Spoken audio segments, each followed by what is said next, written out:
Welcome to recipes in my way. இன்றைக்கி நம்ம அருமையான சுவையில் கருப்பட்டி பணியாரம் தான் செய்ய போகிறோம்.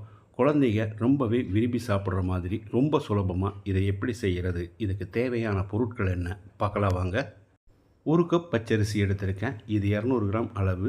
3 மணி நேரம் ஊற வச்சு எடுத்து வச்சுருக்கேன். 2 ஏலக்காயை தோல் எடுத்துட்டு விதையை மட்டும் அரிசியில் போட்டுக்கலாம். இப்போ இதை மிக்ஸி ஜாரில் போட்டு 1 டேபிள் ஸ்பூன் அளவுக்கு தண்ணி ஊற்றினா மட்டும் போது நைஸாக அரைச்சி எடுத்து வச்சுருக்கேன். இந்த மாவோடைய 1 வாழைப்பழத்தையும் தோல் எடுத்துகிட்டு போட்டு நைஸாக அரைச்சி எடுத்துக்கலாம்.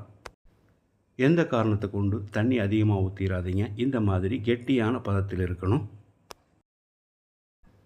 3/4 கப் அளவுக்கு கருப்பட்டியை எடுத்து வச்சுருக்கேன். இதை பாத்திரத்தில் போட்டுக்கலாம். ஒரே 1 டேபிள் ஸ்பூன் அளவுக்கு தண்ணி ஊற்றிக்கலாம். அளவான தீயில் கட்டி இல்லாத அளவுக்கு இது கரைஞ்சி வரட்டும். கருப்பட்டி நல்லா கரைஞ்சி வந்து பாகு பதத்துக்கு வந்திருக்கு. இதை கொஞ்சம் ஆற வச்சு நம்ம அரிசி மாவோட வடிகட்டி ஊற்றிக்கலாம். இதில் 1 டீஸ்பூன் அளவுக்கு நெய் சேர்த்துக்கலாம். 1 பிஞ்ச் அளவுக்கு உப்பையும் போட்டுக்கலாம். இந்த மாதிரி இட்லி மாவு பதத்தில் இருக்கணும். நான் ஏற்கனவே எண்ணெய் காய வச்சுருக்கேன். ஒரு சின்ன குழிக்கரண்டி அளவுக்கு மாவு ஊற்றிக்கலாம். அளவான தீயில் தான் ஸ்டவ் எரியணும். அதிகப்படியான தீயில் வச்சிடாதீங்க. ஒரு 30 செகண்டுக்கு அப்புறம் இது பூரி மாதிரி நல்லா உப்பி வரும். இதுக்கு மேலே நம்ம பூரிக்கு எண்ணெய் தெளித்து விடுற மாதிரி லைட்டாக தெளித்து விட்டால் மேல் பாகம் நல்லாவே வெந்துடும்.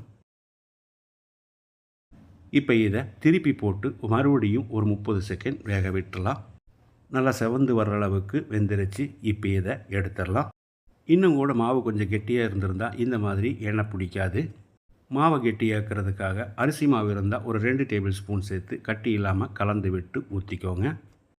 அருமையான சுவையில் ரொம்ப சுலபமாக செய்யக்கூடிய இந்த கருப்பட்டி பணியாரத்தை ஸ்கூல் லீவ் விட்டுருக்கிற இந்த சமயத்தில் குழந்தைகளுக்கு நீங்களும் இதே மாதிரி இதே அளவுகளோடு செஞ்சு கொடுங்க.